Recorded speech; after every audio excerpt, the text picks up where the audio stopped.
জি আমরা যে আমরা কিন্তু করতাম আসি না, আমরা এগুলো পারি না।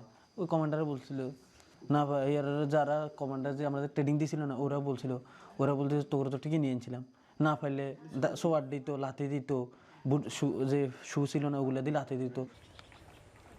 আমার যে এক্সপিরিয়েন্সের ডকুমেন্টসগুলো তারা সাবমিট করি, দেন এগুলো দেখে সে বলে আপনার জন্য ইলেকট্রনিক ওয়ারফেয়ারের কাজ আছে, এটা আপনার জন্য পারফেক্ট হবে, আপনি চাইলে এটা করতে পারেন। আমি বলছি যে তাহলে তো আমাকে ফ্রন্ট লাইনে বা যুদ্ধ করা লাগবে না। বলছে না, আপনি অফিসিয়ালি এটা ড্রোন অপারেট বা এগুলো টেকনিক্যাল যে বিষয়গুলো আছে এগুলো কাজ করবেন আর কি, রেগুলার টেকনিক্যাল যে ইউরো আছে, রিপেয়ার টিপেয়ার এই টাইপের। তারপর আমি ভাবলাম তাহলে তো ঠিক আছে, আমার যেহেতু ওয়ারে যাইতে হবে না, মানুষ মারতে হবে না, আমি এখানে টেকনিক্যাল কাজ করব।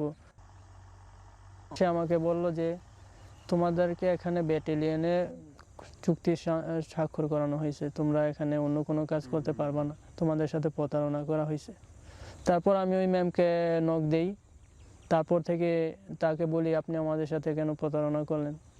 তো এই টেক্সট করার পর থেকে সে আমার কোনো মেসেজের রিপ্লাই দেয় না। আরো ক্যাম্পে আইছি, আগের ক্যাম্পে নাই, আরো ক্যাম্পে আনছি আমরা আরো।